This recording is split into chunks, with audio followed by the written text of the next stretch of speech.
그리고 박근혜의 이종 사촌. 네. 그러니까 이제 유경수 여사 언니 유긴수의 장남이 홍세표인데요. 네네. 이번에 외환은행 프랑크푸르트 지점장으로 74년부터 있으면서 76년에 스위스 사무실을 외환은행이 개소했다. 그리고 홍세표 씨가 96년에. 네, 99년에 외환은행장으로 퇴임하던 그 즈음에 외환은행 스위스 사무실이 폐쇄가 됐다. 그 제보를 왔고요. 그래서 앞으로 지금 이 얘기를 하는 이유는 스위스 비자금 처리 프레이저 보고서에서 나왔었는데 그거 이제 무관하지 않다고 보고요. 예, 그다음에 이제 두 번째로는 그러니까 유경수 여사의 언니의 장남이 외환은행장으로 스위스에서 그 자금 프랑크푸르트에 있을 때는 프랑크푸르트 외환은행 지점장이었죠. 지점장이었고. 그래서 이제 74년에 갔었는데 그분이 아마 77년까지 있었던 것 같았는데 76년도에 근데 그 해가 박동선 게이트가 터진 그 시점하고 정확하게 스위스 외환은행 사무실 개설할 시점이 똑같다는 그것을 제보를 했고요. 그게 이제 사실이었습니다. 그다음에 제가 이번에 독일 가서 주요 인사들 있잖아요. 데이빗 윤의 아버님이라든지 포함해서 데이빗 윤은 이제 그 최순실의 독일 집사. 네, 독일 수행비서. 집사로 의혹을 받은. 네. 네. 근데 아버지 의혹이 아니라 뭐 100% 맞고요. 그래서 8, 90년대에 정윤회, 최순실 또 박근혜가 독일을 왔다 갔다 하던 시절에 독일의 그들의 그 활동과 생활을 보살폈던 그런 지금 다 어르신들이 70대 이상 분들인데요. 네. 그분들을 만났는데 그중에 한 분이 정윤회, 최순실의 결혼이 95년도가 아니라 92년이었다라는 아주 중요한 굉장히 중요한 그 증언을 해 주셨어요. 그러니까 안민석 그래서 그동안 이제 퍼즐들을 다시 다 맞춰야 되는 그런 상황이 생겼고. 안민석 의원께서 지금 하신 그 발언 내용이 유튜브에 지금 엄청난 조회수를 보이고 있어요. 그러니까 그 말은 그러니까 정유라의 출생 문제까지 연결되어지는 그런 상당히 중요한 발언이 될 수도 있는데. 저는 정유라의 출생에는 발언 그 근본적인 그렇게 발언한 취지는 뭐죠? 저는 정유라의 출생 관련 출생 비밀이 있다면 그거는 전혀 관심이 없고요. 정윤의 최순실이가 95년이 아닌 92년에 결혼을 했다는 게 달라지는 게 사실이라고 그러면은 네. 그때부터 독일의 그 페이퍼 컴퍼니를 만들기 시작했거든요. 그래서 92년에 나타난 유벨이라는 최초의 페이퍼 컴퍼니가 최순실 이 씨가 사람들이 주주로 있는 네. 이 최초의 사람들이 페이퍼 컴퍼니입니다. 네. 최순실 정윤회와 함께 이름이 올라와 있죠. 네. 이 사람들이 결혼도 하지 않은 상태에서 어떻게 이렇게 같이 회사를 만들었을까. 그 관계가 의심스러웠는데 만약에 92년 겨울이라고 증언을 들었거든요. 그때가 결혼한 게 사실이라고 하면은 이것은 최순실 독일 은닉재산에 퍼즐을 맞추는데 새로운 조합들이 되는 그러면 것이고요. 그 은닉재산을 독일의 페이퍼 컴퍼니 형태로 감추기 시작할 때 그 모든 작업들을 정윤회 씨와 같이 했다? 그렇죠. 재산을 함께 회사를 함께 만든다는 거는 그 관계가 남남 관계는 안 되지 않습니까? 이미 이제 95년에 부부였다는 거 92년에 부부였다는 거 틀리고요. 특히 92년 그 겨울 결혼식에 약 20여 명의 최순실 일가들 최태민, 임선희 포함한 아주 폐쇄적이고 아주 가족들만 참석한 결혼식이었는데 그렇다고 그러면 일반적으로 어제 그 조순재 씨의 아들 조용래의 해고록을 보면 나타났지만은 다 가족들이었지 않습니까? 네. 그다음에 장시호 2006년 결혼식에 조카의 결혼식에도 커트칼 테러 당한 상태에서도 박근혜 의원이 그 결혼식까지 갔는데 최순실의 2012년 결혼식장에는 박근혜 92년. 네, 박근혜 대통령이 당시는 야인이었지만은 네. 박근혜 대통령이 없었다라는 것이 이분의 증언인데 92년에 결혼 그리고 그 결혼식에 박근혜 대통령이 참석하지 않았다는 이런 것들은 전체적인 90년대 그들 관계에서 좀 새로운 퍼즐들을 만들어야 되는 그런 걸 암시하는 것이죠. 그래서 말이에요. 이 부분이 지금 아주 중요한 부분인데 네.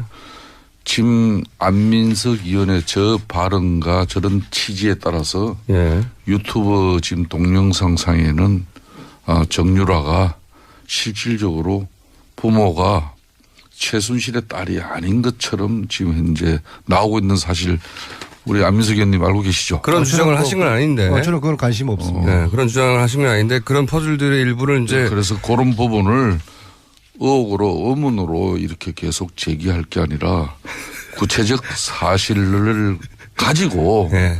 고발 나가라는 언론이나 막 이런 방송을 통해서 그런 입장이 나온다면은 지금 가짜 뉴스 시대에 얼마나 국민들이 지금 피해를 당하고 아니 있습니까? 공장장 네. 정유라가 최순실 딸 아닙니까?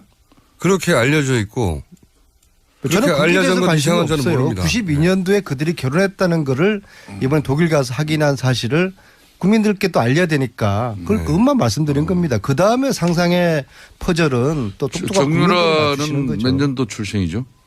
정유라는 현재까지 알려지기로는 최순실 정윤회가 95년에 결혼했고 그 이듬해인 96년에 정윤회가 태어난 것으로 그렇게들 지금 알고 있고 출생 실질적으로 정윤회는 지금 정유라는 96년생으로 지금 돼 있죠. 출생신고 그렇게 돼 있어요. 그 안민석 의원은 대체로 그 정유라의 출생 연도를 인정을 하지 않는 그런 측면이 많은데. 이 아침에 그거는 무슨 이유에서 그런 거죠? 남의 출생 가지고 이야기할 거 아니고요. 내일 그 탄핵 인용되느냐 마느냐 국민들 관심이 있는데 넘어가시죠. 근데 제가 말씀하신 것 중에 92년에 처음으로 안민석 의원의 주특기가 딱 조기까지예요. 여기서 한 그게 다 발만 더 읽혀요? 나가면 고소고발이 우르르 쏟아집니다. 사무총장이 그게 다 읽혔습니까? 그렇습니다. 이제 여기서 이제 헌재 선고기일 지정에 따른 그런 내용을 가지고 이야기를 하면은 많은 청취자 입장에서는 얼마나 또 궁금합니까? 아니 내일 인용은 8대 0으로 날 수밖에 없고 왜냐하면은 의원님 잠깐 그전 넘어가기 전에 예, 독일에 가신 이야기 중에 정유라가 그러면 최순실 딸 맞는 거죠? 내일 탄핵 인용 이야기를 해야죠. 네. 두 분이 서로 보내시려고 그러는 것 같은데 자 저도 사실 그건 궁금하지 않고 제가 궁금한 건 92년도에 처음으로 페이퍼 컴퍼니 만들잖아요. 네. 정유라 그러니까 최순실 씨 이름이 거기 들어가 있어요. 페이퍼 컴퍼니가. 그리고 나서 찾아내신 페이퍼 컴퍼니가 꽤 많지 않습니까? 네.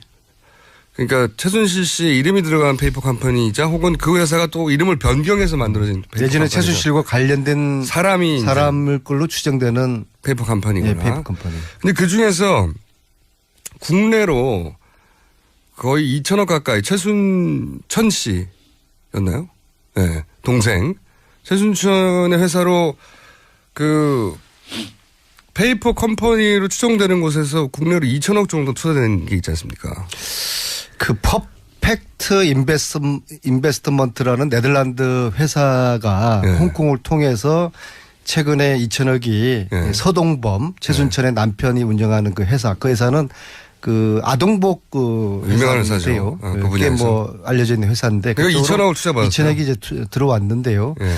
그래서 그 2천억을 네덜란드에 있는 회사가 우리나라에 있는 아동복 회사에 2천억을 꽂았다는 건 엄청난 거란 그게 말이죠. 좀 이상해서요. 그래서 찾아가 그래서 보셨나요? 이번에 이제 독일에 간 김에 그 네덜란드 그 회사를 찾아서 갔어요. 그 회사가 온전한 회사인지 과연 그런 정도의 투자를 할 만한 규모를 가진 투자 2천억을 회사인지 투자하려면 했는데 엄청난 회사여야 되는데. 딱 갔더니 프랑크푸르트에서 한 400km 떨어져 있는 곳인데요. 완전히 네덜란드 외곽에 아주 그 숲속이에요. 숲속.